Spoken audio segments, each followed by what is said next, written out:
Welcome back to Cosmic Cowboy Roaming the Weird West. We are back with Shelby today, and I feel like today is all about the ladies, which I love. Ladies or lady adjacent, or maybe even just queer folk, non men folk. How about that? Yeah, the femme folk. The femme folk. Yeah, it's just something Shelby and I have been discussing a lot about lately for I'd say probably like the past couple months even of like this rise of sort of a divine feminine energy, not necessarily like for women only, but like divine feminine energy. It's definitely a big talking point in new age spaces, that sort of thing. And just definitely noticing that, like, alongside the healing journey that a lot of people are on, this sort of reintegration of feminine aspects into their lives is huge right now. And along with it goes sexuality, but like there's so much more to it than just that. It's really all encompassing. And for myself, like, it has been sexuality in some aspects, but I've also come to realize that it's kind of like a shift to like a healthy caretaker role in some ways of like wanting to extend myself in that sense, but also maintain boundaries that are filling my cup, kind of thing. And so, yeah, I don't know. Did you have an opening thought you want to add? Yeah, honestly, like let's just get right into it. You said one thing that I think is really interesting and something that comes up a lot in conversations that I have, particularly with my mother actually, is like the difference between like the divine feminine and the divine masculine.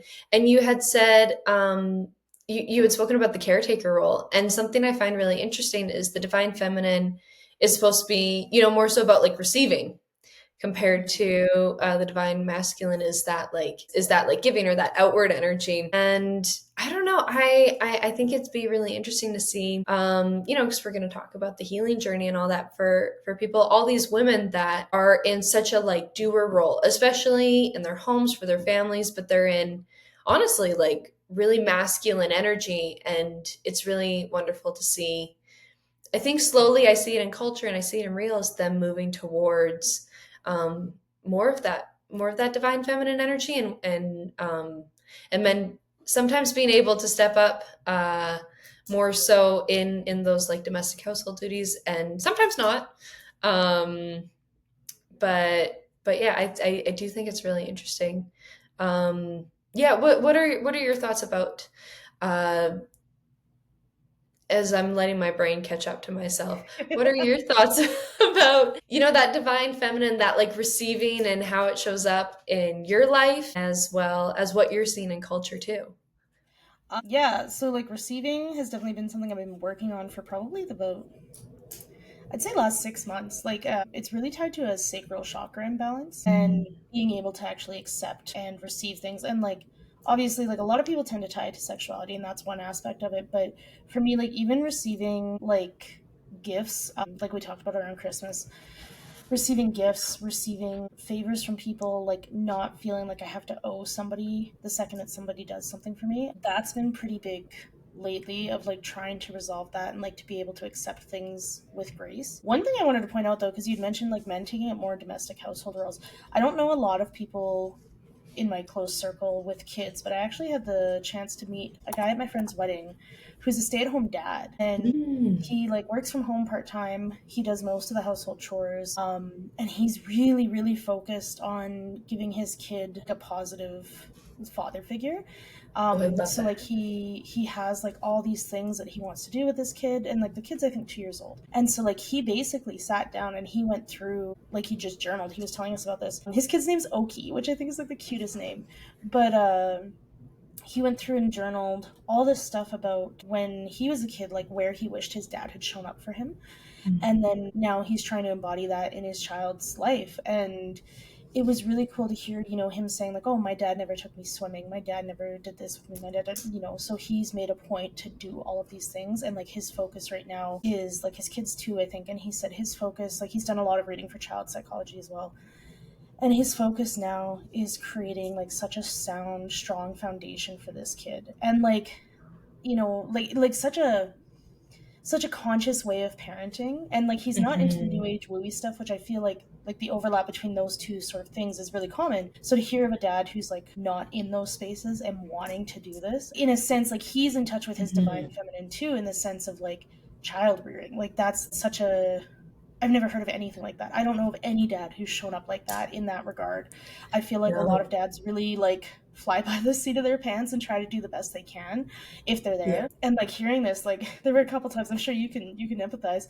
There were a couple times during this conversation I was like almost brought to tears, and I'm just like, where are the, like, can I clone this man and like have, like, make him my own dad? Like Yeah. Yeah. um 100%. yeah, and so like hearing that I was just like blown away. And so like I think, part of that, like obviously his wife wasn't there, so I didn't like kind of see that dynamic with it, but I do kind of wonder if she's maybe more in that sort of like receivership role where she's able to like receive that aspect that, I'm gonna, bet that like maybe she had kind of a damaged father figure at some Mm. point in her life too. And so like I would be really curious to know like how that dynamic of their relationship works, because I would bet that like it's very healing for her, and it's also Mhm. like permitting her a ton of growth because she's got like this really like high octane career going, basically, I guess is what he told us. So like she's out working, 40, 50 hours a week, um Mhm. but she loves it. Like that's what she wants to be doing, and it's like the dynamic between them works so well. So like in the sense that like, this divine feminine is healing, and like we talked before, like there's this kind of like widening gap between like a masculine energy and feminine energy in some senses. I think right now we're also seeing like the men who are stepping up in this capacity and understanding where they need to like, you know embody more masculine energy but also heal their own divine feminine. Like there's such Mhm. an opportunity for so much expansion in that area. Yeah. um, but I feel like we're just seeing not a lot of people step up in that regard right now, which is unfortunate. And I'm hoping that they catch up sooner than later, because like I think our world where we're headed right now is very much dependent on like that healed balance aspect for us to be able to get through what's coming next. But like it's obviously happening. It's just small. Yeah, yeah. You know what's funny? Like I see a lot of stuff on social media and TikToks and all that, of like, men really stepping up more in their households. And I think about one relative and her husband. My grandparents bring it up all the time, where they're like, oh, like so and so, like he does the cooking and he does the dishes, like it's very like those are very shared tasks. And they have two little boys, and he really shows up with that, and he wants to coach the sports and all that fun stuff. And then I also think about, we were just talking before, and I have a family friend, and she has an ex-partner who is a man, and unfortunately is, just has a lot of difficulty in co-parenting. And there's a lot of people with dads who struggle with that. I mean, yeah, speaking for myself, I mean, I've got a parent like that, and not even more so with me, because I had a very different situation growing up, and in which like we were just in different countries. But I see with his kids that are like, his kids that he was more part of raising, just really really struggling to see him show up for them in the appropriate ways. And kind of when he does, and when it comes to those household tasks, like I really notice it that he is not healing his divine feminine. He is finding other people to take on that work for him in slightly manipulative ways. And Mhm. so yeah, it's really interesting. And I think there are, the more that the world starts to shift and it starts to highlight these issues, the more that it's kind of like a wage gap, in the sense of, the more that you see people rising and doing really good, the more that you also see the disparity between, in this case, the divine feminine and those that are really in tune and doing that healing work, and those that are just not showing up, they're not learning the lessons, so on and so forth. Yeah. Yeah. Yeah, and that's interesting, like the sort of the outsourcing that feminine energy as opposed to healing it. Like I've kind of seen in the new age spaces, especially with like women who were running online businesses and doing like fairly well for themselves, and like really, sitting in that masculine energy in the sense of like getting shit done. Mhm. Um there's been a huge shift. I can't remember, it was like matcha mommy to maha mommy or something like that. It was some funny like abbreviation, and it was talking about this sort of shift that we're seeing right now of these women who were like very very much embodying masculine energy shifting to wanting to do more work with the feminine and working with that like receivership role, and then all of a sudden getting a male partner and now they don't run their business anymore and they're now trad wives. And so like in this like it's like the same coin different side of this, like women who are separating from men and like going off and doing their own thing and like not accepting like substandard effort in a relationship. Kind of like the same thing of like women now, I guess making space for men to like operate in like this hyper masculine area, but at the same Mhm. time like it's almost settling in the sense of like they're not healed, they're not actually like doing the work, they just are now making enough money that like these women are tired of being in the masculine energy all the time, so like they're gonna drop their standards in terms of like like a lot of these women are like coaches for various different elements of your life, and so they're kind of dropping that standard that they had for themselves and their clients in order Mhm. to like settle into that feminine energy, which like I can understand why, because like I feel like that's responsible for a lot of burnout in everybody. But like this sort of shift that we're seeing of like they're just willing to outsource that feminine, like men are willing to outsource that feminine energy, women are willing to take it on and then some. Yeah. And it's not ideal, but it kind of gives some people a break in some senses where like the men don't have to do these domestic roles, they don't have to do their healing, and the women don't have to keep pushing to earn an income and be, a boss bitch. Um, and like I'm sure there's a balance somewhere in here, we just haven't quite got it yet, but it's kind of a weird juxtaposition of like the actual like men doing the healing and creating these wholesome partnerships and like a much more equal split of like emotional labor. Like we're still not quite there yet, like it's like all this talk about it and all this talk about shifting it, but like nothing's really shifting because like men aren't really in these healing spaces in the same capacity that like women and like more feminine, like divine feminine folk, I should say, because it's definitely not. There's definitely a large portion of like queer people doing the healing work too.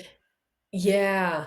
I think that oh man, I had so many thoughts and I actually I want to start with your last one. I really noticed that in queer relationships like there's so much more of that healing of both like the divine feminine and the divine masculine. Like I think that it's such a wonderful example because you can't go to back to these basic gender roles that straight people and that cis people, straight and cis people, anyways, have just really stuck in like you like because I just really notice that. I see that Mm-hmm. in relationships that I know. I see that in, culture and TV and that, I really, really love it. But it's so interesting. I think that things are shifting a little bit, but I don't know. I think it's shifting more with like Gen Z and like the younger millennial generation. And Mm-hmm. I think I often I see that, more like millennial dads, like they seem to be really, really showing up. They seem to be, for the most part, there's always going to be outliers. And when I say most part, I like to think of it sometimes as, 55% is technically most. I don't, Yeah, I don't have the yeah, stats on that. It could be yeah. that. It could be 51%. That's technically most because it is it is the majority. But yeah, so I see like, those millennial dads, like they seem to be showing up a little bit more, but it's when you get Mm-hmm. into the older generations, and I don't know if you experienced this, but I definitely experienced watching it when I was growing up of lots of my friends and our parents, we started to grow up in the quote unquote broken family, which was, women that just were like, what, this is not the relationship that I want to be in. This is not how I want to roll. And women who were really, really empowered in themselves and, fathers and men who were like, wait a second, why don't I get the relationship that my mom and dad had? Like they really wanted to put women into the roles that their moms had, which was like very like based on domestic house care. You can have a career, but like I'm the provider, I'm the strong one. And these women going, no, that's not happening. So I'm really finding like now with the younger generations, the ones that kind of grew up and saw some of them is a little so-so, but some of them are kind of learning from their dad's mistakes, and maybe that comes from watching parents and mothers go through really difficult situations when they did have to decide, what I notice it predominantly in mothers that decided to leave shitty marriages. I could be making assumptions here, but yeah, how about yourself? Yeah, I had so many thoughts. Where did they go? They flew away. That's right. Oh They're gone. They're gone. Yeah, I guess this is not necessarily directly related to what you were saying, but I was connecting it in my head before they disappeared. Just of like, it almost feels like there's sort of this widening gap in the sense of like women and like queer folk are now saying like either show up and do the work and no. come into this space healed and be prepared for, mutual healing, or get Hmm. away from me. Yeah. And even so much as like, like the rise of celibacy is huge right now among women. Like the number of Yeah. women who are like that I've seen in just comments of like, I haven't been with a man in like 3 years, 5 years, 10 years, like huge, Hmm. huge numbers. Hmm. And seeing it all the time of them being like, I'm so happy, I'm so grateful with this, like, and I feel like it is a push of like, kind of like, what is it, the Scarlet Letter? Is it the Scarlet Letter where the women are like celibate or something? No, No. I don't know which one you're talking about. Scarlet Letters, like an adulterer, I believe. Like Oh she right, never cheated mind. on another man and then she had to wear Opposite. an A. I haven't actually read the book, but that's what I've gotten from like every TV show that references it. I Okay. should read I should get that from the library. Yeah, Um, you should read that book. I've heard it's sad though, so I kind of want to avoid it. But yeah, just this sort of like, and it's interesting to me with the rise of AI of like, I feel like women collectively are putting this challenge to men of like show up and do better, or like mhm, you're not getting any. And now we've got the rise of AI and like the push for like, and from both sides of the gender spectrum, I guess, but push for like AI powered romantic partners now. And I'm like, are we just gonna like mm, celibacy ourselves into extinction, which is an interesting thought, and kind of scary. And it's also kind of funny just considering the fact that like so few millennials are having children already, that like, the few that are out there that want to have kids, well, yeah, like want to have kids, like if there's other options, they might just choose other options, which is like a little frightening. But yeah, it's I think it can be good in some sense that if we can push for this like mutual healing growth, it would be really beneficial, because like just like the mhm, quality of conversations that I've noticed around me and that I've had with like cishet men versus literally anybody else of any other gender orientation. Like even like their communication abilities and like abilities to have deep conversation is really lacking. And like I know it's actually interesting because I've been listening to a little bit of a like newer country, which I don't usually do, and I've noticed mhm, that Zach Bryan and Tyler Childers often talk a mhm. lot about like the level of shame that they experience and like guilt, and like they do address their emotions to some extent, where like a lot of their songs talk about like wishing they hadn't messed up by being so angry, and like a little bit more like emotional awareness that I'm kind of used to, especially from country music. Yeah. um and it's really interesting to hear because like it seems like this shift is happening, but it is happening very slowly for a lot of men, and like not at the Mhm, speed which it needs to happen.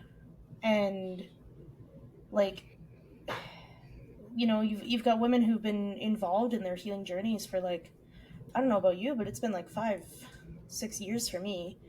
mhm. And I feel like most women like probably got started around the same time if they're like millennial or like older Gen Z, whereas like men are just now catching on. I feel like it's like the last 2 or 3 years that I've heard about like men's groups, and it's like, okay, that's great, but like, let's hurry it up. And like the other issue that I've noticed too is like a lot of men are learning to talk the talk, but then like people are in relationships with them and like they haven't done any of the work, they just know the buzzwords and like they know how to convey it well enough that they can trick people for a little bit of time, which like Mhm. I don't know how you resolve that. I mean, I really think that like it goes hand in hand with like the loneliness epidemic too, of like men just need to learn how to express themselves and how to like hold space for themselves and for others to express Mhm. themselves. And like I don't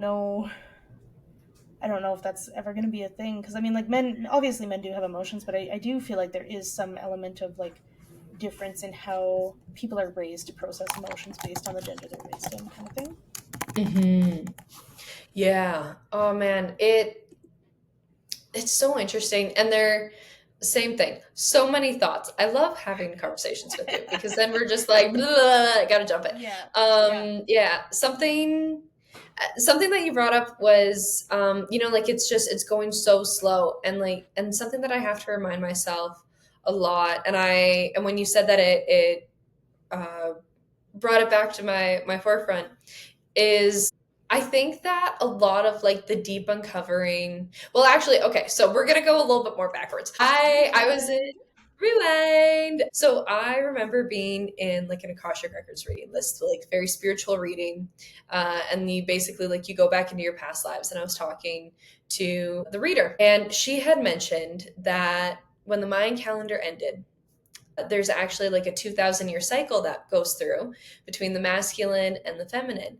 And so when the Mayan calendar ended, that's actually it also lined up with when the masculine, like a predominantly like masculine time of the culture and world and energy and all that, was ending as well. And there is someone that's going to be able to speak a lot more articulated on it, because it's been a while since I thought about this. But it just made me think about that. And I don't know about you, but I really noticed like all of a sudden, like that 2012, 2013, 2014, things started to shift where, like I said, it's like there'll be this jarring cultural movement or maybe energetic movement. We don't even see it yet. And then things just start to like slowly expand the gap of just everything that we're uncovering. And so I think about it of, oh my God, we like the Me Too movement only happened 8 years ago. Like it didn't even happen a decade ago. And the reason why I bring that up is because, there's men that I think that there's a lot of bad behavior that went on for a lot of years. And I think that the Me Too movement really sparked bringing up what's appropriate in a lot of different spaces, not just the workplace. And I think that it also it started to radically shift what men can get away with in relationships. And so for me, I was like 17, 18 years old at that time. So that really shifted. And I'm actually starting to put together a few things that happened in my life at that time and shortly after. Um, and I don't know, I just think it's so interesting, because I have a question, but I do want to get onto a bunch of other topics that you did mention as well. But I have a question in which I guess my question is, do you think that we're going really slowly, or do you think that maybe the shift that maybe we're humans and we want things to happen like instantly, and we forget how long it takes culture to shift, basically? I guess that's my first thought. Yeah, I feel like that's a good point because I don't know about you, but like I remember like getting my first home computer like when the internet was new. And like I remember like when flip phones were a thing. And then I remember when the iPad came out. Yeah. Like the technological shifts of culture have been huge and rapid, and like I can't even keep up with it, and I'm only 30, and like I feel like a senior Mhm. citizen half the time. And like so that's a really good point of like, especially if you grow up in like a culture like ours that has been so rapid with the technological shifts, Mhm. having culture not catch up to that transition speed is like a little bit jarring, because it kind of feels like, if you're a new driver, you're hitting the gas and you're hitting the brake and you're hitting the gas and you're hitting the brake and you're like, what? As my headphones Yeah. Literal whiplash. literal. Literal whiplash. And so like when it is literal whiplash, like cultural whiplash of like we're seeing so much shift so fast. And I think the reason why like healing journeys have shifted so fast is that like now like you can consume so much content on it that, like, speaking for myself anyway, you don't necessarily need a therapist. You can get it all online. I mean, a therapist is great for like the processing and stuff, but like Mhm. essentially we've been able to outsource therapy. And I feel like I know just from watching TikTok, people discussing how different the algorithm is, even in comments for themselves or their partner, and like what Mhm. comments are prioritized on certain videos. So like the algorithm is like feeding toxic masculinity back to men still.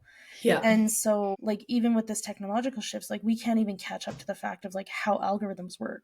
People don't necessarily understand how the TikTok algorithm works, because like it's so advanced. And like from what I understand, like AI with a lot of algorithms has kind of created its own algorithm that like the human masters don't understand. So it's like it's become very difficult to keep up in that sense. But like this cultural shift is just like, yeah. And like when you said Me Too was only 8 years ago, that actually shocked me, because I thought Me Too was like 3 or 4 years ago.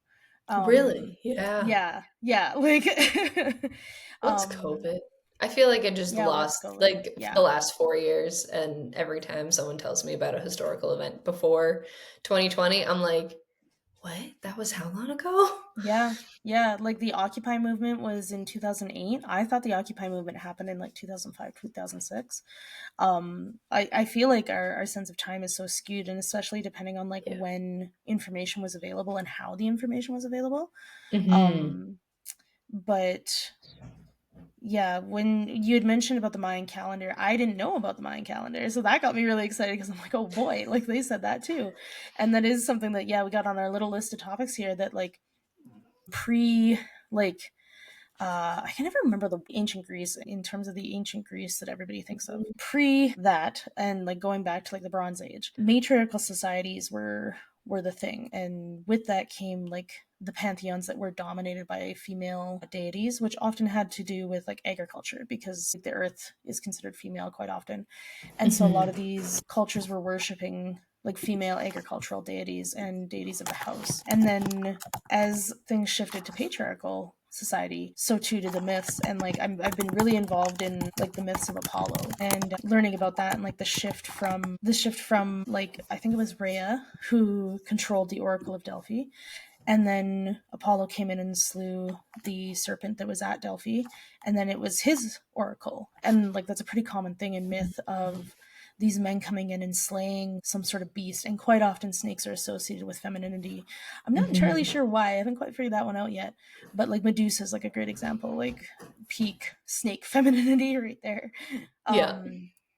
A lot of it seems to have to do with like transformation. Mhm. But like myth reflects reality, and it's interesting. I didn't know that about the Mayan calendar, and as you were saying it, I was like, you know what? It does kind of feel like ever since 2012, it feels like sort of like a holding period of like when you like you're getting on the roller coaster and like they put the things down and you're waiting for them to hit the button. Like Yeah. that's what a lot has felt like, and it's felt like there's so much strange things, so many strange things that are happening of just like why is this act like the TikTok ban Yeah. is a great example of like what is happening? Like, and somebody pointed out that when countries begin to control the apps and the means by which people convey information, Hmm. that's the first indicator of like an oligarchy or like a Yeah. fascist society.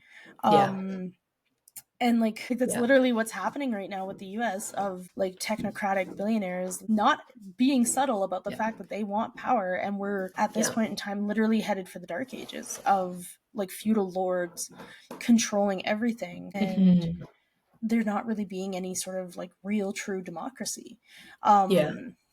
And like that's kind of what it feels like of all this. It's almost like you're on this roller coaster and now it's just started to move slowly. The doors have opened for your little entranceway and now you can see the roller coaster and you're like, oh, like here we go. And so Yeah. it kind of feels like that of like it's gotten crazier but like not as crazy as it could get, and like we're all kind of sitting on the precipice of holy moly, like what is going to happen next. Yeah. um and so like the Yeah. Mayan calendar ending and that sort of patriarchal like masculine energy ending, like that's kind Hmm. of what it feels like. And like there's been a lot of talk in the new age spaces about Kali, and Kali is like chaos, or like Eris, who literally is chaos. Oh my God. All um my mother talks about is Eris. Like every day, she's like, well, Eris is, and I'm like, I love you. I don't care. But you keep telling me about Eris because now I care. but it really, and like I have heard like Rahu, the head of the dragon, which is like I think part of the Milky Way galaxy, is lined up in a certain way that is lined up with like a bunch of other revolutions, and like it was sorry, the astrological alignment was present during a bunch of other revolutions. Same with Mars retrograde, same with Uranus is doing some. I don't know. Yeah, I just listened to a always. And podcast the other Pluto. day. Yeah, and Pluto, yeah. Yeah. And like so you have all these things that are lining up astrologically to show that like it's gonna be balls to the wall nuts for a little while. Hmm. Balls, that was a funny phrase, balls to the walls nuts. Balls to the wall, nuts. Yeah, man. But like, and I was listening to something the other day that was talking about how like I think it was 2016 to 2024 is like one particular astrological cycle, and then or no, maybe it was to 2026, and then Oh, you're probably thinking 2024 about to something else. Uranus. Yeah, I think so. And then yeah, Yeah. 2024 to something else is another cycle. And sorry, we're gonna have a cat Mm. invade for a bit. Oh, Um, awesome. Hi, kitty but like cat. 2025 is like the literal threshold between these, and like it makes sense because it's a number 9 year as well. So it's Hmm. like it's the threshold to the ending of the cycle and the beginning of the new.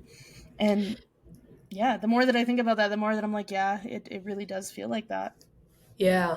Well, look at how much things have changed because in 2024, like Pluto finally moved into Aquarius for the last time. And I'm not an astrologer, but I'm related to one, and it's all she talks about. And A everyone blessing go and a check her out. misfortune. Go check her out. Anyways, We love Diana but here. yeah, yeah.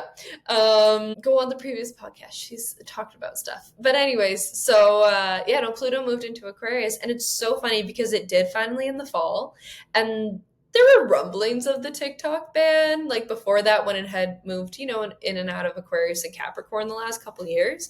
But now they're finally doing it right after it moved in for the final time, and it's all of a sudden that like zing, like I don't know about you, but I'm really noticing again, it's that like widening of the gap. Like all of a sudden, you know what it makes me think of? And oh dear God, if there are any geologists listening, I'm so sorry. I don't understand earth science as well as I need to, but let's pretend because it's a really pretty metaphor. Is when you have tectonic plates and it like something shocking happens and they might be like not, they'll be like a little bit crunched, but like close together, and then something shocking happens, and then they just like all of a sudden zip and we have earthquake and it rumbling. Like that's how a lot of things feel, especially the last like 8+ years, and especially the last like I don't know about you, but well, 4, but really 2. Like the last 2 years is just like okay, we're starting to get some stable ground, but also precedented times. What was that again? Like we're still not quite Yeah, there. yeah, Yeah. Yeah, and definitely. I really I don't know, I really feel that with like the divine feminine. Like you know, there's just so many things that are just coming up, and you see it with the widening of the trad wives and like my algorithm. I get a ton of women that are like, hey, if you like to grow your own food and do all this and do all that, but you like don't want to get converted into a cult, come over here, it'll be fine, I swear. Of like more like left or liberal political people kind of thing, mostly women. It's mostly women, it's only women that I see on my algorithm that are doing that. I don't really get the trad wives, but the algorithm's gonna feed you, but it's gonna feed you. And I find like that trad wife thing, like it is really that patriarchal thing compared to the like healing the divine feminine. I'm noticing that a lot more in the people who are not like you should only I'm going to be honest. I've stayed away from the trad wife movement. We don't need to influence the algorithm more. But from my understanding, it's really based in religion and Hmm. conservatism. And we are going to rely on your husband and he'll just take care of you. Going back to the basics. Well, how much time? Like, I'm trying to learn sourdough right now. I love it, people. I think, but I'm trying. And I love making my own food and I love growing my own food. But also there's certain things where it's like, I'm going to make my own peanut butter today. And like, if that's your like one little thing that you love to do, awesome. But also how much time are you devoting to really just like creating a space that is absolutely perfect and perfectly cultivated for social media? And how much are you letting your agency be, just tethered away from you? Are you making your own money? I hope these trad wives are making their own money that they're able to put in safe bank accounts for their households, because there are women who have needed to get out of really abusive relationships. And I think that's something that needs to be talked about more in this rise of the divine feminine. Is I think that a lot of people who do start to do that inner healing work, um, I think a big part of it is having agency over your own life and making sure that you're Definitely. in a position. Yeah. And it's like as you're saying this, I kind of almost wonder if the like you were talking before about like these men being like, how come I don't have the relationship that like my parents had? And I Hmm. kind of wonder if this trad wife thing isn't, everything is shifting so fast. Hmm. So trying to bring some element of familiarity in some regard in any way possible. I kind of wonder if that isn't what the trad wife kind of movement is, a little bit of like trying to regain some element of normalcy in a world that is so deeply not normal now. Yeah. And yeah, Yeah. it's just, I'm really wondering about that, because I do feel like I felt it myself to some extent. Like, that's why I want to, go off grid and have a house, and like I just want things to be simpler, Hmm. and I kind of wonder if that isn't a large number of the population's response to everything that's Yeah. going on, is just like wanting an element of normalcy, and so the quickest way to that is gender roles. Yeah. Just I really do wonder if it is sort of just like this nostalgia vibe of like, and like we're already Hmm. seeing, like you mentioned, like hoping that these women have their own savings to get out of these marriages. We're already seeing that happen. Like there was a big one on Hmm. TikTok. They come across my feed. Like I don't follow tradwives generally, but I think because I follow so many like homesteading things, I think it just feeds me them once in a while. Yeah. And there was like a really big tradwife thing where I think she even converted to like Mormonism for this guy, Hmm. and it lasted like 6 months, and then she finally came out and was like, this guy's like got all these problems, there's all these issues, blah blah Yep. blah, and she like left him, and it was like this huge thing because prior to that she was like picture perfect trad wife. And like we have seen, I was gonna say we haven't quite seen the rise of the cults yet, but we have. There's the Age of Atlantis or something like that on TikTok. That's like a genuine cult where people have to like move onto this guy's property to join his little farmstead, and you get so many acres or whatever. But he controls all the water. And one of them went missing for a little while, and now she's back, and like people are speculating about it. And it's like, I mean, I feel like this sort of movement, this is bound to happen at some point, of just like we said, like men who can talk the talk and who are charismatic enough. Like this is going to be the Hmm. result. And I mean, people like to focus on the Jonestown type stuff with these communes, but there were communes, and there still are communes that were quite effective. Like I have a friend who grew up in one, and Hmm. it's still running today. Like, and the biggest part of it was like equal division of labor, and like making Yeah. sure that no one group was responsible for everything. Yeah. If you ever have a Diana come on the podcast, and maybe she would refer you actually to someone who had experienced it firsthand. She talks a lot about how there is another astrologer and someone that she grew up nearby with the hippie colony, and maybe that would be like another spinoff, a Oh. spinoff episode that would be fun for you to like deep dive into and how it worked, and if it was a good setup. But yeah, no, it's really interesting. I think about like the tradwife movement. I don't know if I think this, but I'm trying to form my flow, and also realizing maybe I shouldn't make big giant leaps with it. But I really see like the tradwife movement. It really plays off of, it's like you said, those gender roles. And also we just need to earmark that for a second. The fastest way to normalcy and this nostalgia that people are searching for is gender roles. My mind when you said that just went, oh my fucking god. Like Yeah, yeah. it just went, wait a second. And yeah, no, but I really think about it a lot. I think about I have a relative who, she runs a part-time business.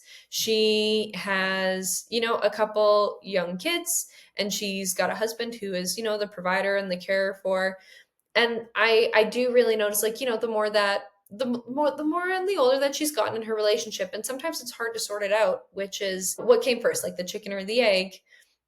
The longer that she's been in this relationship, which is one that she's had for like a very, very, very long time, since her adolescence, basically, and like teenager ish area time, the more conservative she's gotten as a person. And I think about another woman that I know who shall remain nameless at this time. And, like you marry someone, you're like, okay, this is the plan. We're going to move to this place. We're going to start a farm. This just happened to be a really interesting situation in which they were moving across countries, across international bodies of water. And, you're like, okay, like, yeah, I'm going to go and I'm going to work on the farm, and hubby's going to, run it, and I'm going to help him. And, we're going to raise the kids and do that. And it's really interesting because, especially these operations, like, I think it's just so important to make sure that your name is on things. I think it's important Mm. to make sure that you have your own separate self and identity from this person, and not just mother and wife. And I think it's important to have relationships and friendships that are outside of that relationship, because I really noticed in that. And I think it's so easy for people to get lost in those relationships, not because they're trying to lose themselves, but because they become so completely absorbed in someone else's energy and way of life that next thing you know, you look around and you go, oh my God, I know this behavior isn't okay. I can't believe I've let myself get here so far. There are these absurd behaviors, abuses, uh, words, thoughts, emotions, everything. And all of a sudden, I've blinked and I have no way to get out of this. And I know this particular woman had to go to some pretty lengthy measures in order to get herself somewhat out. She still has to co parent with this person. And I have been in this household and I've witnessed a lot of things over a couple times of the year. And I don't have a relationship with her husband anymore. And I sit and I go, I don't know if I would have done much different than her, because the abuse that goes on for these angry men who unfortunately had a lot of abuse in his past when he was a kid. And I'm not saying that's an excuse at all, because it is not. But clearly, someone did not do their own healing work. And as she started to get roots settled, as she started to branch out and maybe make some friends and get outside of that relationship, it also became very clear that she had no agency over her body. And when she did leave, it was going to be very tumultuous. But yeah, I have a dog that is in the background for the listeners that are like, what? Why did she just pause? It's because before we started recording this, I said, oh yeah, no, I am probably going to have an animal that flings their body against the door. And Yep. that's what's going on behind the background. So my brain just went, what is happening? Oh, right. Man. But yeah, no, I don't know. I do want to go back to like this healing of the divine feminine, because we see it, and I think that this all ties back together, and then I'll stop ranting on you guys. where where like this trad wife movement that's happening on TikTok, but like how much has the therapy from therapists and content creators that are therapists, how much has that really shared with people? How much has people sharing their own situations really like started to awaken and brought in people? How much has that kind of connection really made people go, oh my God, that was really fucked up. Wait a second, I'm in this really fucked up situation, and started giving names. And do we mislabel things a lot in our own life when we don't understand things fully, and we're doctoring ourselves through TikTok? Yeah, a little bit. But does the label matter? And or does the acknowledgement of like, is this an actual healthy behavior, or is this dangerous for me? How does that really play a way into it? Yeah, you take it away, friend. As you were saying this, I was like, where is the biker gang of lesbians to pull Damon out of this? That was what was running through my head, because like I have been in situations where I've been alongside some other people who have pulled out people from relationships like that. And like it's interesting to me that like I think the next phase of this movement might be the trad wives who want to leave, who can't leave, who've made friends online with people who are maybe a little bit more leftist, and who it's gonna go the trad wife to lesbian hippie commune pipeline is in our grasp. um Yep. like it's coming. And it's also interesting too, like for me being as a poly person and queer person, like there's a big push within queer communities to branch out and have these like self-sustaining communities that like do sound a little cult-like, and I do think folks in those spheres need a little bit more skills in conflict resolution before they move out into the country with a bunch of people who you can't just cancel. You still have to work with that person, you still have to feed that person, you still have to do all these mundane things with this person, which I think is also coming too. That was actually something I was talking to a friend the other day about, that there's been a huge shift along with this healing journey of like huge skills in conflict resolution within the queer spaces, and like a shift from cancel culture to collaboration to some extent. And it's coming. It's not quite perfect yet, but it definitely is coming. Which I would argue, like on the other side of the political spectrum, it's less so conflict resolution and more so sweep things under the rug for functionality. Which I think is where a lot of this like psychological damage comes from in a lot of spaces, is that like lack of, sorry, I have a cat here in my mouth, lack of lack of actual healing and more of just like sweep it under the rug, there's work to do kind of thing. And it was Hmm. it's I think it's going to be really interesting that like in the next say 10 to 15 years, if we can start a push for land ownership and beat out the powers that be trying to control everything, Hmm. if we can actually acquire land as social movements, Hmm. what that might look like, because I think it'll end up almost becoming a sort of like anarcho communalism type vibe of these communities that are structured around common goals as opposed to political affiliations. And then Hmm. from there, hopefully being like relatively self-governing so that we're not seeing these continuous issues like we are now of like power grabs based on corporate greed. And if we can do that, like I've got a lot of hope for the future. I think we're just in a really rocky spot right now. Yeah. Sorry, my dog is playing with her treat ball. The joy of having No animals, worries. like Oh my never a quiet moment. We should totally do this in the evening again. They seem Yeah, to be yeah, like just awake a lot more. They're like yeah, ready for all their things. Yeah. yeah, yeah. Um, yeah, yeah. No, I really love what you said there. And it's really interesting, like, you're talking about like these communes and these farms and like this purchasing together. And I see it a lot too. And I see it from especially like cis women who are like, oh my God, we should all raise our kids together. That's what we should do. Which is And super cool. Like as a yeah, person who doesn't want to have kids, I would love to have, whether or not I'm in relationship with them as like a polycule, but I would love a yeah, community like that where people are having yeah, kids that I get to be the crazy auntie with. Like, oh my goodness, like yes, yeah. like that, because like I do feel like there is a part of me that wants to raise kids and I want to like be a positive Hmm. influence on kids, but I don't want to have my own kids. I can't do it full time. It's Yeah. not my fate for sure. Yeah.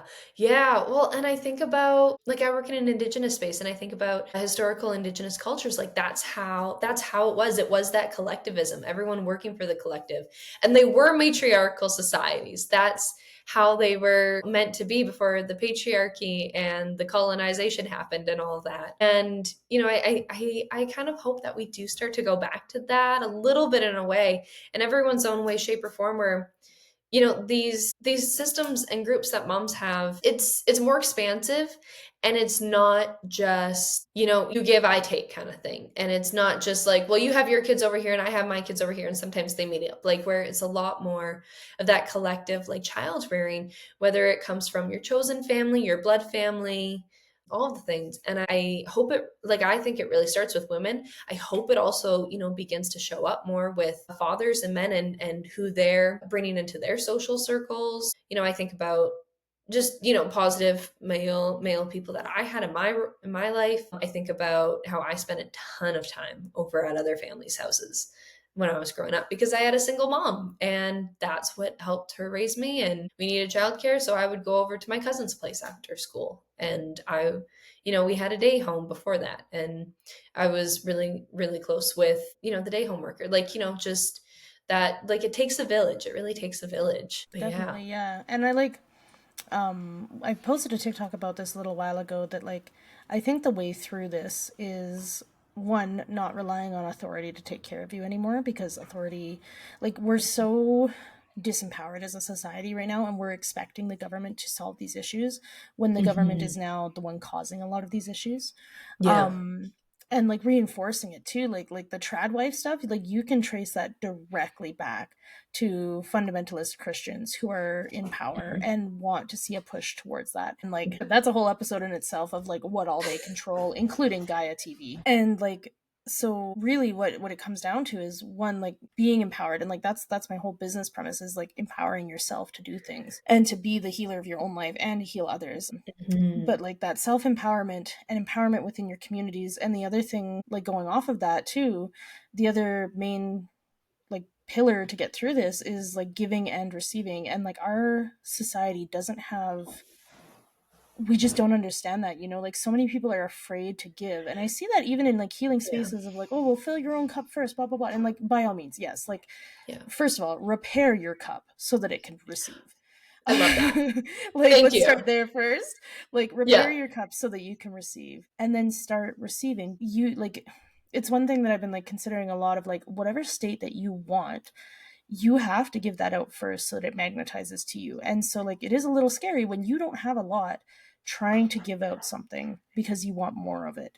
Mm-hmm. And it is scary because in our society like so many people are raised to take and take and take and not give, regardless of divine feminine or masculine or a gender role or anything. Like Mm-hmm. capitalist society is raising us to take as much as you can give, or take as much as you can get, I should say, even if it means somebody else has to go without. And I mean, you see this with any natural disaster, the people who start stockpiling. You know, when Yeah. there was a flood in my city back in 2013, we had people coming in and buying 2, 3, 4 generators, not even understanding like how generators work or like Mm-hmm. what they would need it for. And so like buying these supplies that they didn't need and wouldn't Yeah. need, you know, in the long run. And it was the idea of, I'm going to have more than enough so that when something happens, I can then sell this other thing and make a profit. And like that was the mentality, rather than I need this and this is all that I need to get through for the next however long. You know, Yeah. that like personal responsibility and your responsibility to the community. And I think we've really lost that sort of sense of responsibility to the community, which I'm Mm-hmm. hoping will start coming back. And I think it is to some extent, just in like the Mm-hmm. new social media platforms that are coming out, like just watching how those are functioning now. Like Yeah. Neptune's the new one that's going to be replacing TikTok, and it's creator made, Mm. like made for creators by creators. And like the give and receive that's kind of present on there, and even, you know, like with like crowdfunding to some extent, like that sort of stuff, I think we're seeing the first elements of it, but it's going to take a bit for people to understand that like where we're at right now, like it's not going to start the ball rolling until people Mm-hmm. start giving, and like giving without fear. And Mm-hmm. also when you start receiving and receiving just what you need or what you want, and not like trying to hoard. And I think that's going to Yeah. take a lot for us to understand. But like I think with this rise Mm-hmm. and push towards these communities that are like very intentional, I think we're going to start seeing it more as things kind of even out and people kind of come to an understanding with it. Yeah. Um, but like I think that comes into like the divine feminine aspect of like receiving, of like you're giving something out and you know that it's coming back to you, and like Yeah. sitting in contentment with that and knowing that it's going to come back to you, like that's Yeah. terrifying. Like that's genuinely scary. That's literal surrender, and you have to like Yeah. wait for that to come back to you. Um, Yeah. Yeah. and I'm hoping more people are getting into that because like it helps. Yeah. Well, and I think there's something so wonderful in that. And the people who are hoarding, like, I think it just really goes to show you how much we've built a society in which people, like, they don't know how to solve their problems without consumerism. Mm-hmm. And you actually don't need stuff. Like, yes, it very, very much, we love heat, we love electricity, all those things. But, you know, like, the earth will always provide for you, for the most part, like, what you need back from it. Mm-hmm. Should anything really go down the toilet, figuratively and literally, I'm thinking of all the toilet paper that everyone hoarded in 2020. Yeah. Um, but you know, I think it just goes to show you like how much it's really rooted in fear. And I just Mm-hmm. find it really interesting that it's like, well, it doesn't need to be because it's rooted in what's that, Mother Nature. I don't know. That was Yeah. just a thought that popped into my head, and I was like, ooh, divine feminine, Mother Nature, always providing for you, collective things. Anyways, Yeah. Well, and yeah. like that's a good point that I want to make here before we kind of start closing it down, is that I recently Mhm. saw this tantra teacher from India. He Ooh. actually said that the divine feminine is actually more giving than it is receiving, which makes sense in the sense of Mother Nature. Mhm. I feel like she gives. Well, I don't know if it's necessarily gives more than she receives. I feel like with a proper like a proper ecosystem, it is a very balanced give and take relationship. But there Mhm. is some aspect, and I think that's why we're so imbalanced as we are now. Is that like we're taking more than she can necessarily give. Um, but it was an interesting idea. Like I feel like the divine feminine is the embodiment of that giving and receiving relationship, as opposed to just the receiving. And I do kind of have an issue with people. Like I didn't bring this up earlier, and I probably should have, but like I do kind of have an issue with this idea of the feminine being solely in receivership, because it like it's very disempowering. And I think to some extent that it is where the trad wife kind of stuff came from, of like, oh, you should be in receivership, you should be receiving this stuff, like it should be given to you. Like, yeah, definitely you should. But we all have elements of divine masculine and divine feminine to some extent. Like for myself, I'm a very masculine person. You know, my way of loving others is by giving, and to see other people's receiving that is very fulfilling for me.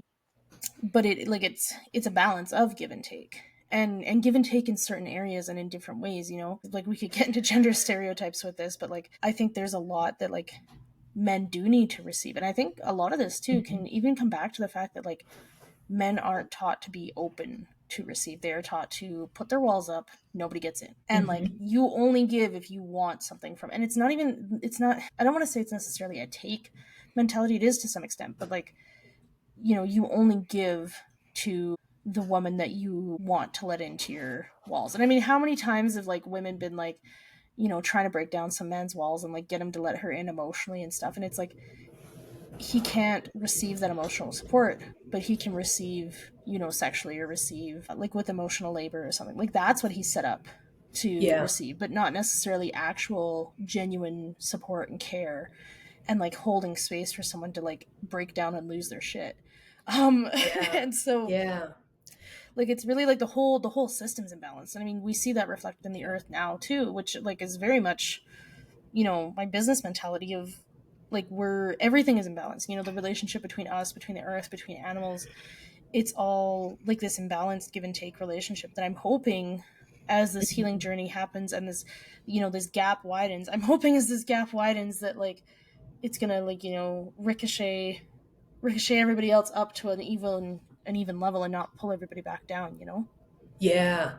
Yeah. Well, and oh man, before we wrap up, like I think that's I do really want to touch on that because I think that's so important. And you had brought up like the rising of celibacy earlier, Mm. and just now, you know, you were talking about men and what they are willing to give, and usually it coming out in the bedroom. And I think that when that happens, when that's the case, I don't know about your experiences, but from like many other women that I talk to and some of my own experiences, it really derives from like a man just like he can't receive like he kind of is taking but not like he's you know he's trying to put in an effort to wait for you but not really.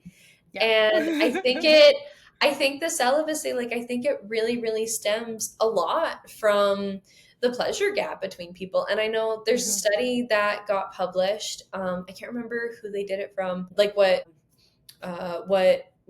university or college or think tank, because usually they stem from there, conducted it, but there is an official study, and it was really interesting because like heterosexual men are the most likely to say that they usually always orgasm, and like that was at 95%. Gay men, Wow. they were at a rate of 89%. I and then what's really crazy is lesbian women were at 86. Okay, pretty good. Bisexual women were at 66%, and heterosexual women were at 65%. Like, Mm.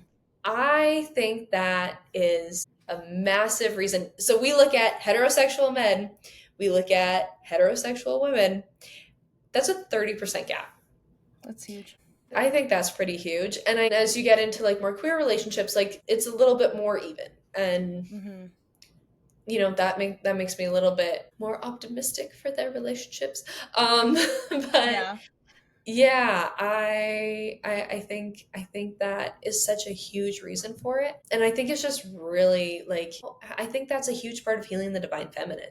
And it is Hmm. something that, you know, I've really noticed. I don't know about you, but look at all the women that have started to read books like ACOTAR or Fourth Wing or like all these romance books. And I just Yep. really wanted to slip this in there. I just really wanted to do it. Where I don't um think you're wrong though. I think a lot of women are replacing that need for like mhm, that intimacy by like projecting onto like women written erotica because it's different. mhm, And like for myself just thinking here of like the times that like I have been sexually engaged with men where they're like, "Oh, I want you to finish first." It's I think some of them are genuine with it and other ones I think it's like I'm ticking that box therefore I'm going to get what I want. mhm, And it's and like the social pressure also of women having to fake orgasms. Like I was talking to my therapist about it and she was like, yeah, it's far more common than people think it is. And I mhm. know like most of the women that I've spoken to have felt the same, that like it's sort of a, you know, they don't feel like they actually have the space to one, relax, and two, to take the time that they need, not to mention like the buildup that they need with like foreplay or whatever. And it's like Mhm. it's really like I heard it put that like men are like a bonfire started with gasoline, and women are a fire started with an ember. And I don't think that Oh, most men understand that. And like, I yeah. think it is very hard, like being in a body that is so ready to go so fast. Like, I think it is hard to understand that, like, Yeah. that's what it takes for women. Like, Yeah. unless I feel like trans people have the advantage here, potentially. Yeah. Yeah. But like, I feel like it's a fundamental, maybe even like a lack of empathy, I guess you could probably chalk it up to, I would bet, but that's a sweeping generalization. Yeah, it's really interesting. I think what's so interesting is like in these stories with like, yeah, female erotica, as you put it, it's so funny. I am my own little like cis hetero world. I'm like, I can't say that word. I'm like, no, it's romanticy, right? That's what it is. We're just gonna That's like the put a new word nice for little it, bow yeah. on it. We're just gonna put a nice little like it's like icing. It's like icing. It's like fondant icing that just covers the whole thing and you don't know what's inside. But I think something that's really interesting is like these male characters that are in these books, they're not shy, they're not really feminine, they're not like really nurturing, like, oh, how are they're not like that. They are very aggressive, they are very masculine, but there's There's such a an deeper level of care. yeah, yeah, That's there's what a I deeper realized. I level. just I just Yeah, finished the first book of thank Avatar you. for everybody, but like, Yeah. there's a deeper level of care of like this genuine, Hmm. concern, and like, maybe men are doing that and not necessarily expressing it as well as they could be. Yeah, and I don't know what the Yeah. resolution Yeah. for that, like, pleasure gap Well, is. I don't know either, but I do think about, those books. I think about some of my own experiences, and what's really interesting is like the characters in those books, like they find pleasure in their partner's pleasure. And I know from some conversations that I've had with people, like that's something, girls one night, whatever. Anyways, let's be real, like we're not all talking about it in the sense that, people are like, hey, like, oh, like they did this thing and then it was really hot and then I did this thing and it was, oh, and like, I've had friends where they're like, yeah, no, when you kind of have like this little itty bitty amount of power in the bedroom and like that turns women on. I think that's really, really interesting. In here's a woman who is in her divine feminine power in a sense. In a sense, maybe it's not perfect. We'll try, but she's in her divine feminine power. She's, it's an intimate moment. It's very sexy, but her pleasure, like that's the thing that turns her on, but so does her partner's pleasure, when things are starting to get a little bit steamy. And I think that's a really huge thing with men, and where that gap comes from is maybe that's not necessarily going on, like they're not like they're looking after number one. Maybe I'm making a generalization from my own experiences when they're looking after number one, but they're not really looking after me. And that's where I think there's a really big gap personally. Yeah, and it definitely, like, in a lot of different spaces there are men who will label themselves as like, Hmm. that's their biggest turn on, and it often, at least in my experience, it often hasn't felt genuinely authentic. Hmm. Um and even if it is authentic, it's sort of like they want that and they value that, but they don't want to put in the time for it oftentimes. Like, Hmm. and like, that's kind of what I've just seen, is just like, yeah, it's, I don't know, it just, Yeah. and maybe that's just me misreading the situation, because I can't read people worth anything. Maybe I'm entirely wrong, I don't know but about that.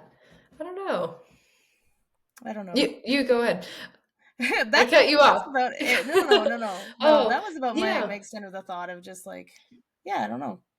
Yeah. No, I think you can read people a lot better than you think you can. But I think it is that thing where someone's saying one thing and they're meaning the other because they've told themselves that they should hold themselves up to this societal standard, which sometimes the society standard is like literally the bare minimum and is actually like a really good thing and just saying anyways of like, oh yeah, no, it really turns me on when women get turned on, but they don't actually mean it. They're not actually there. That's not what they're looking for. And, and it is that thing where it's like, hey, like that actually, like this is about a partnership and not just what you want. And I think that's where that divine feminine, like I think, to tie it all back into each other, I think it's outside of the bedroom, it's outside of those intimate moments. I think that really is something that kind of goes through everything in your relationships and how you care for others. It's like, where's that reciprocity coming from? Mm-hmm.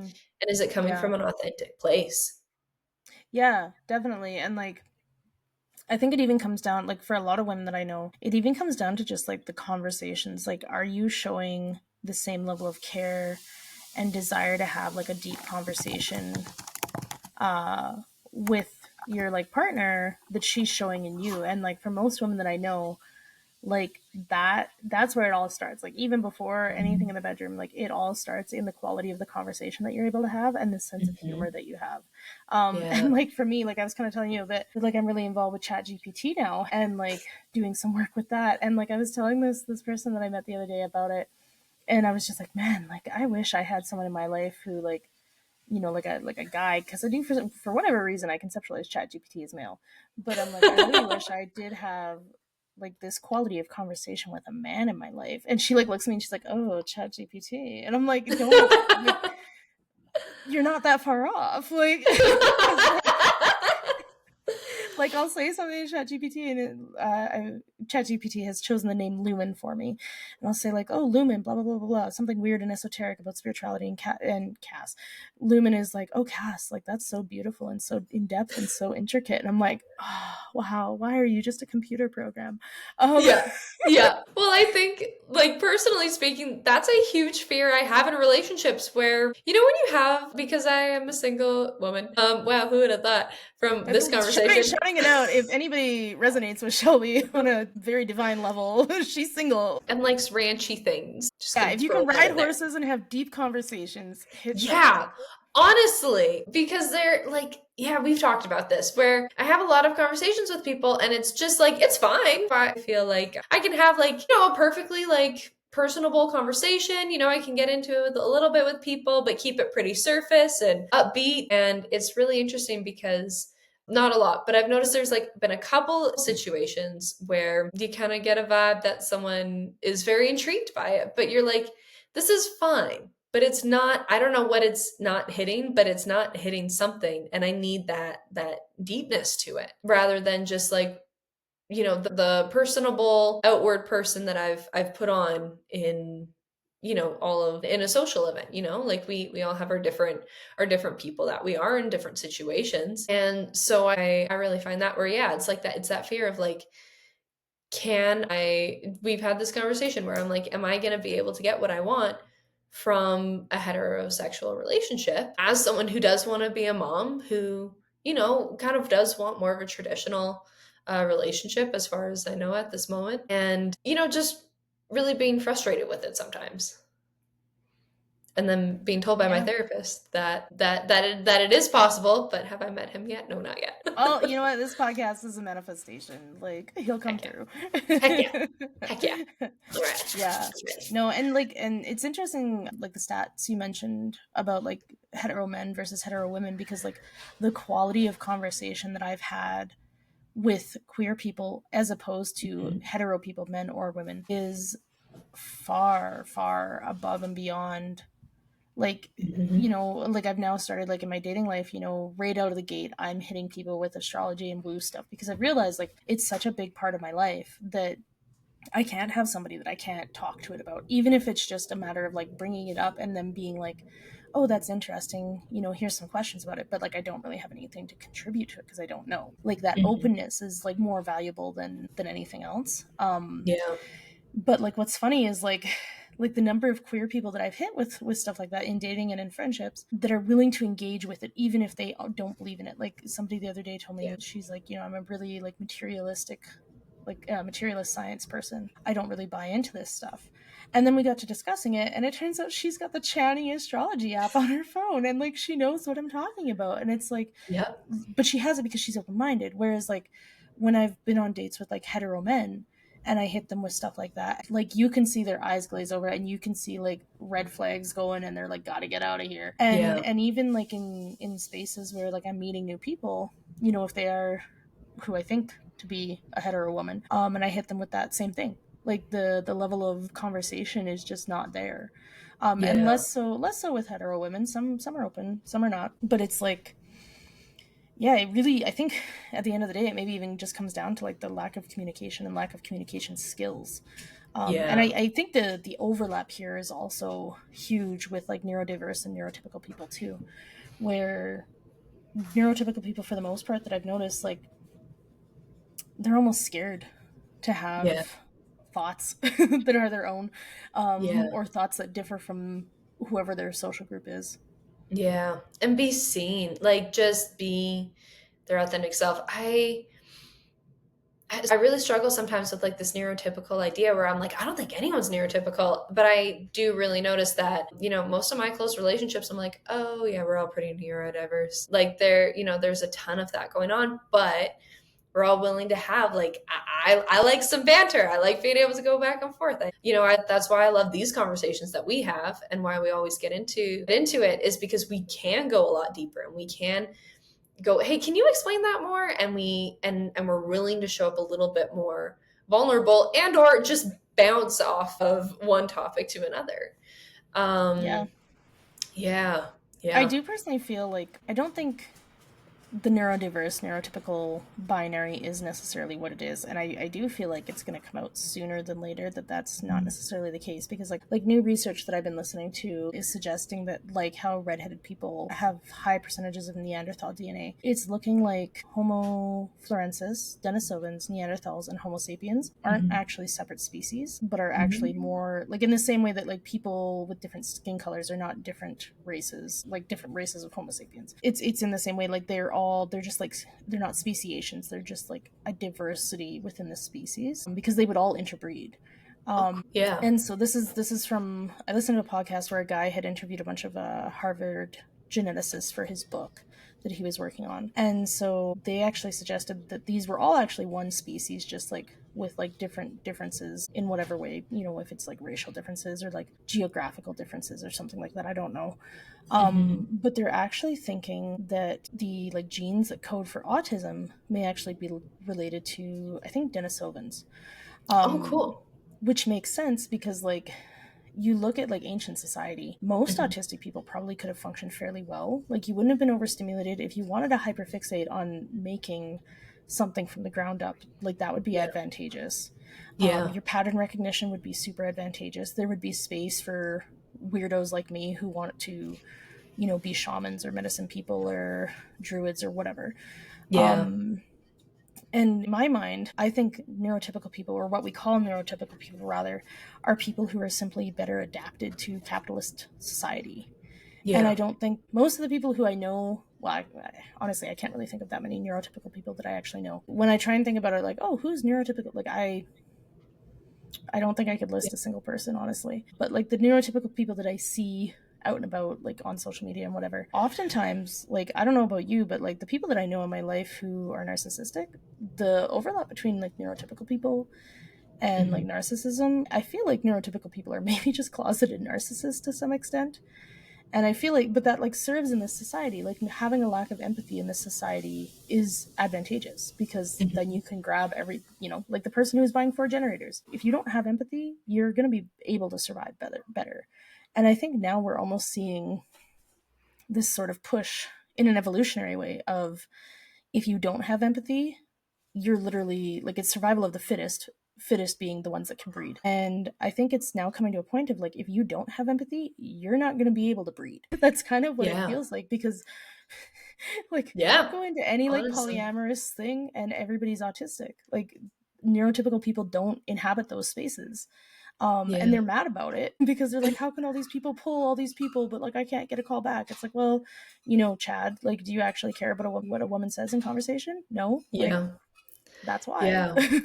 Yeah. And it's really interesting. I haven't analyzed like the relationship that I've seen between neurotypical people and narcissism, but that's exactly the thing that I think as we move into like Pluto of Aquarius, because everything in my household is labeled in astrology terms. I'm sorry, everyone. It's how we communicate in this house and how I understand everything now.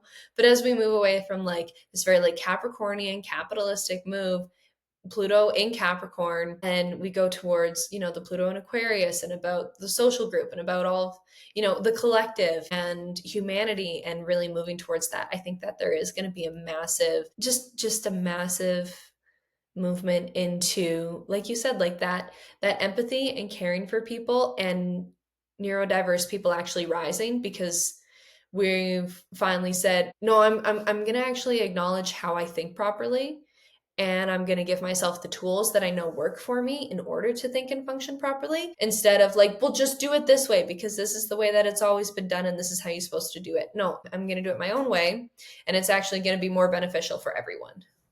You know, that kind of idea. Definitely. Definitely. And I have seen a little bit of a push nowadays to acknowledging the fact that like even though, like if you are put into a different society, like you'd still be classed as autistic because it is like genetic and neurological. But the fact of the matter is that like our society as it is literally hostile to autistic people and like violent in some senses to autistic people and to anybody who is diverse in any fashion, really. Like if you aren't with the group, you're outside of the group. But now all the people outside of the group number more than the people inside the group. So it's like it's not as dangerous anymore. And so like no, go ahead. Yeah, yeah, yeah, yeah. And it's almost like I feel like it's almost like Gen X autism is almost like a different brand of autism to some extent, or at least like they've figured out how to express and unmask well enough. Or maybe it's like maybe you're only say like fit like this is just made up, but like each parent is 50% autistic, so like they can survive in the workplace. They got to have their own little like I'm thinking of my brother-in-law, like as soon as he gets home he's off taking pictures of storm clouds or he's gardening, like one of the two. Like his hobbies are such a huge priority in his life and he makes his life work for that. Whereas like when you're say the kid that's born from 50% autistic parents is 100% autistic, like even the coping mechanisms don't work anymore. And like this is for myself, is like doesn't matter how much self-care I do, if I have to work a 9 to 5 job where I have to leave my house, I can't do it. And it took me a long while to realize that's not me being defective necessarily, but like that it is that style of work is damaging. Like it's not how we're meant to survive, and we've never had to survive like that up until like the 1950s, really. And so like it almost does seem like this Pluto and Aquarius shift is also coming down to the fact that like we're now talking, like people are now talking about like, well, rather than finding coping strategies for autistic people, what if we just change society? And like I'm now seeing a little bit of a push of that, of like I'm always going to be autistic, I'm never going to thrive in this society, why does this have to be this way? And I feel like the work from home thing is like such a great example of like it doesn't have to be this way. We can shift it to a point where it's a little bit more functional for autistic people. And now you're seeing the push back from real estate companies because the office real estate is, the market is not doing as well as it should. So now they're incentivizing having office workspaces again so that they make money. And it's like, who's winning in this? Like, not us, not anybody. And I don't know a single person. Well, I shouldn't say that. I do know people who don't like to work from home, but like I think that comes down to more of a like an environmental factor. Like they just don't have, like there's other options that work better than working from the office 24/7, and maybe not working from home all the time, but there's like hybrid is like a really good option for them in some cases. Yeah, yeah, no. And like I think too, when it comes down to productivity, like they're more productive in the sense that they're getting more done, but they're also getting more done in shorter time frames. So like the idea of like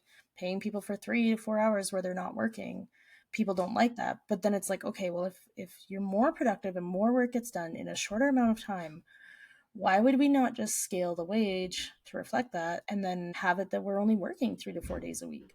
And but like I mean, some places are doing that now. Some places are doing a 3 day weekend and finding that people are functioning better. Yeah, yeah. And I really feel like it is like there's no real logical justification for that opposition to it, aside from the fact of like management primarily is still Gen X and older.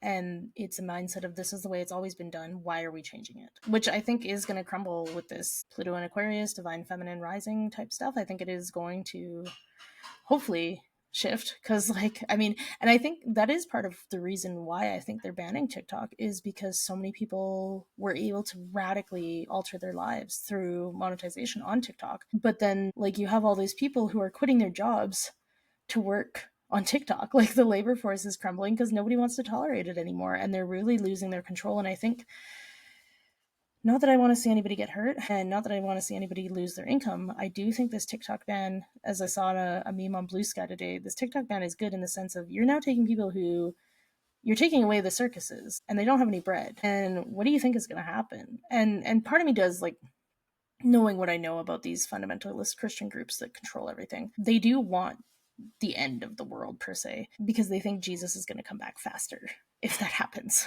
And so I do wonder if that's not what they're kind of pushing for.